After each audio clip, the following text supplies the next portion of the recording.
이번 주 목금토 3일간 앞으로의 금융정책을 결정짓는 잭슨홀 미팅을 갖습니다. 27일에 연준 의장인 제롬 파월의 연설에 모든 초점이 맞춰지고 있는데요. 우리들의 코인들에게는 어떤 영향이 있을까요?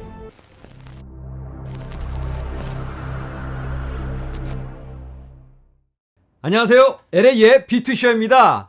자, 오늘은 우리들의 코인들이 잠시 쉬어가고 있죠.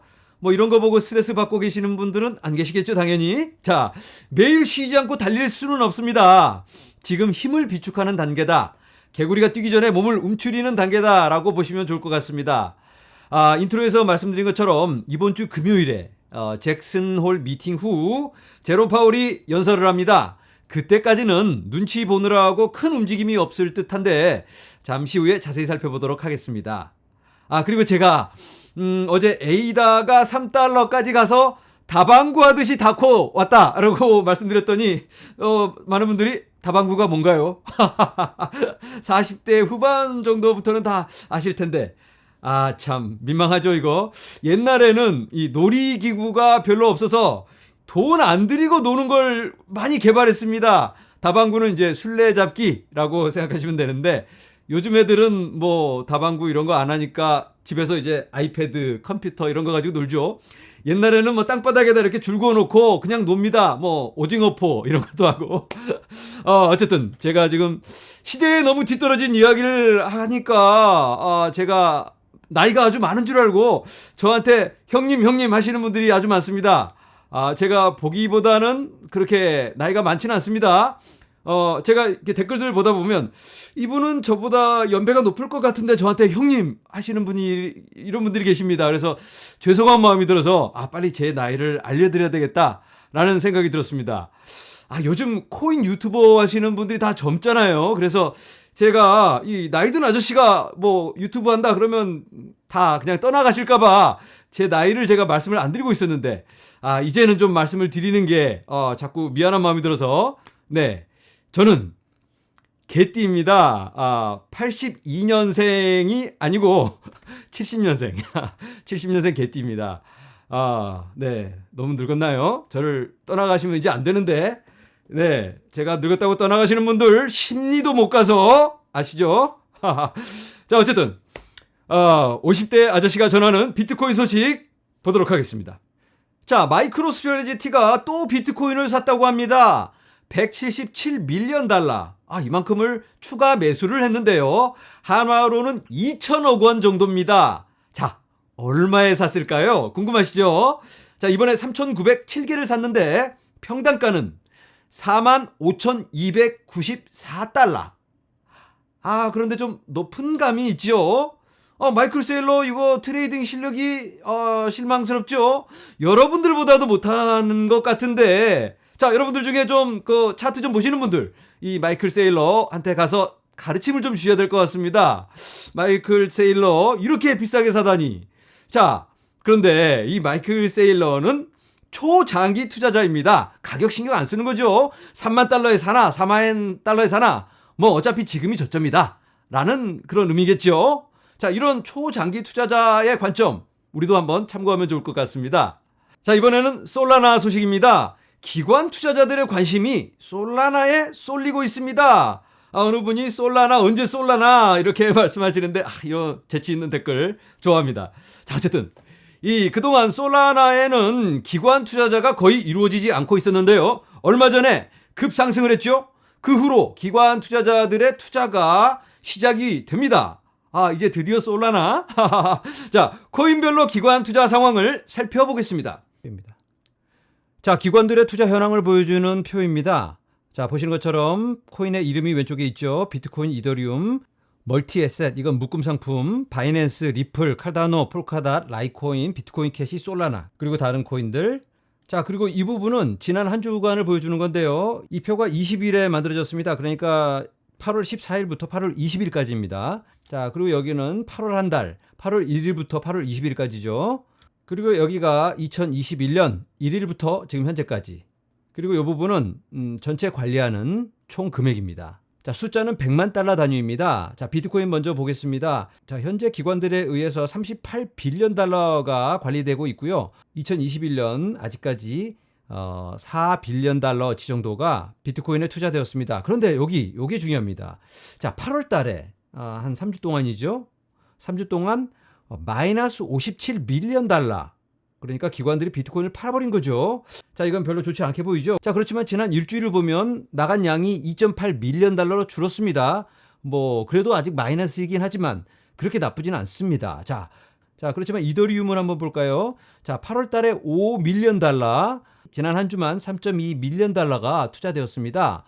이더리움은 상대적으로 많이 투자가 되고 있는 거죠. 자, 비트코인의 돈이 이더리움으로 들어갔다고 볼 수 있겠습니다. 자, 그리고 멀티 패키지 1.8. 자, 바이낸스에는 투자된 게 없고요. 리플에 1밀리언 달러. 네. 자, 카르다노에 6.4밀리언 달러가 투자되었습니다. 지난 일주일 동안. 그리고 8월 달에는 8.6밀리언 달러. 그러니까 지난 일주일에 가장 많이 투자가 된 거죠. 자, 폴카닷 1.1. 자, 그리고 라이코인 1.8. 자, 그런데 솔라나가 7.1밀리언 달러. 지난 한 주간 솔라나가 1등입니다. 자, 가장 많은 금액이 솔라나에 투자가 된 거죠. 자, 그리고 다른 게 1.7밀리언 달러. 자, 전반적으로 보면 지난 일주일 동안 21밀리언 달러가 암호화폐에 투자가 된 겁니다. 마이너스 2.8 비트코인까지 포함해서요. 그러니까 이제 긍정적으로 돌아선 거죠. 자, 반면 지난 한 달을 보면 마이너스 26이었습니다. 자, 그렇지만 지난주부터 플러스로 돌아선 거죠. 긍정적이라고 볼 수 있겠습니다. 자, 그러니까 최근 추세가 이더리움, 칼다노, 그리고 솔라나로 기관들의 돈이 많이 몰리고 있다. 이렇게 볼 수가 있겠고요. 전반적인 암호 시장으로도 지금 플러스로 돌아선 상태입니다. 그러니까 긍정적으로 볼 수 있는 거죠. 자, 이제는 많은 분들이 관심을 갖고 계시는 잭슨 홀 미팅에 대해서 말씀드려 보겠습니다. 잭슨 홀 미팅이 8월 26일에서 28일까지 열리지요.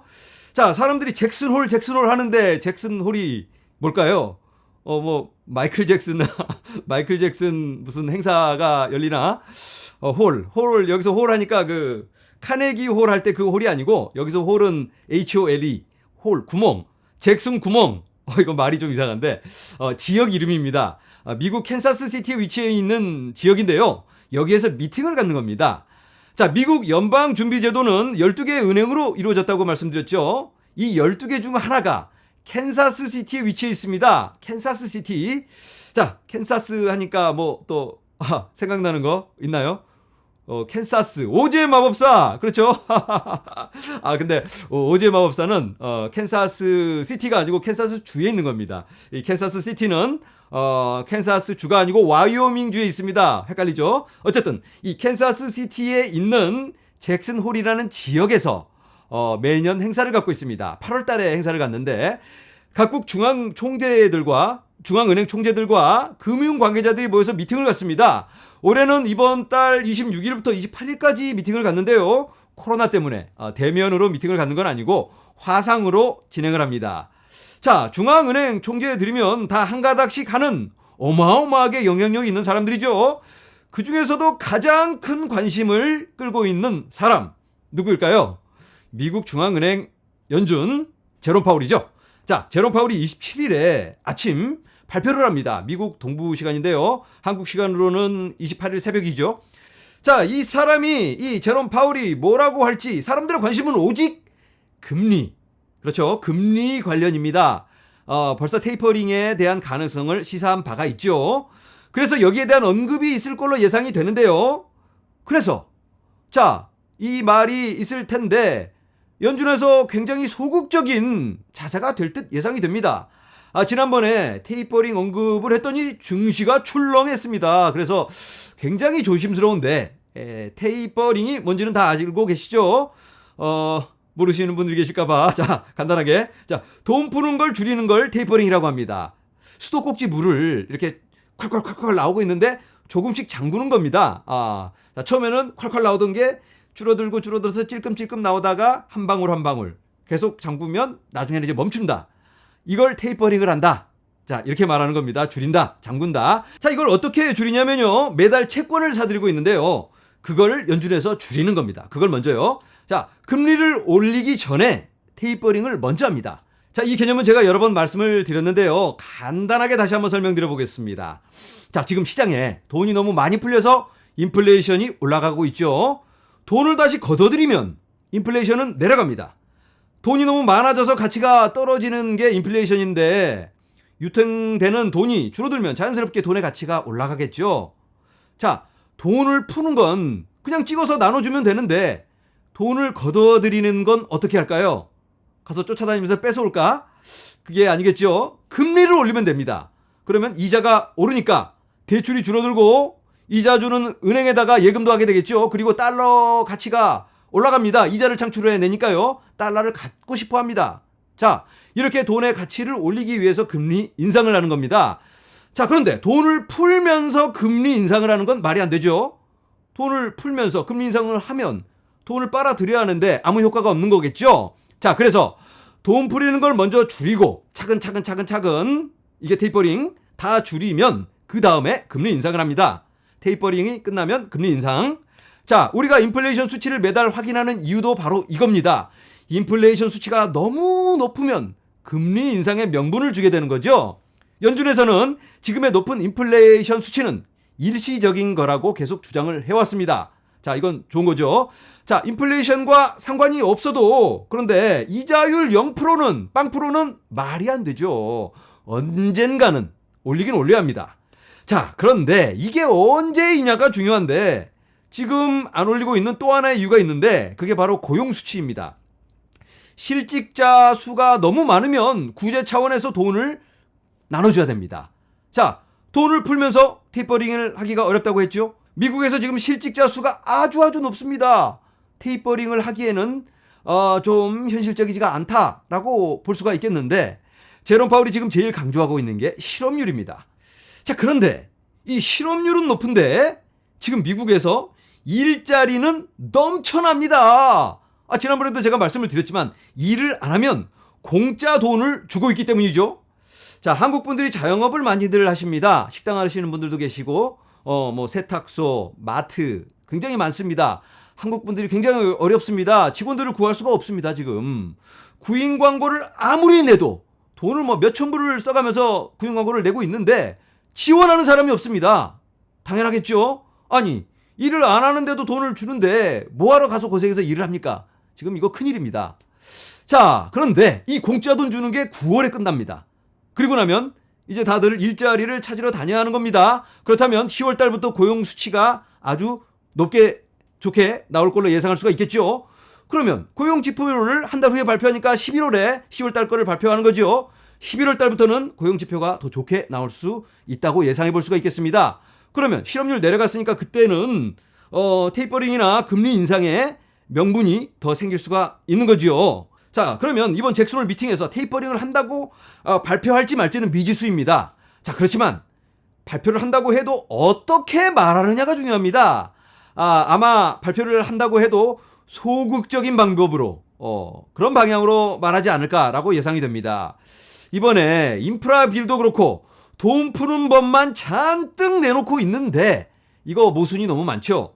예전에도 말씀드렸지만 금리 인상을 언젠가는 하겠지만 금리 인상은 또 한계가 있습니다.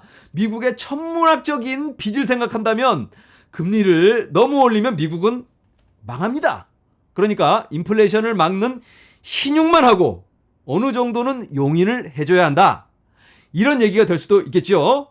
다음 기회에 미국이 지고 있는 빚에 대해서도 제가 한번 심도 있게 다뤄보도록 하겠습니다. 자, 많은 분들이 이번에 잭슨홀 미팅 때 제롬 파월이 테이퍼링을 한다고 발표를 하면 주식시장, 코인시장 대폭락이 있을까봐 걱정을 하고 계십니다. 물론 출렁하면서 변동은 있겠지만 이 마켓을 크래시할 정도는 아닐 거라고 제가 조심스럽게 예측을 해봅니다. 하지만 뭐 우리의 예측과는 상관없이 깜짝 발표가 있을 수도 있고 또 어떠한 변수가 있을 수 있습니다. 그러니까 주시하고 있기는 해야겠습니다. 자, 그날 변동이 심할 텐데 위아래로 왔다 갔다 할 수가 있습니다. 자, 그때 추가 매수 기회가 올 수도 있겠죠.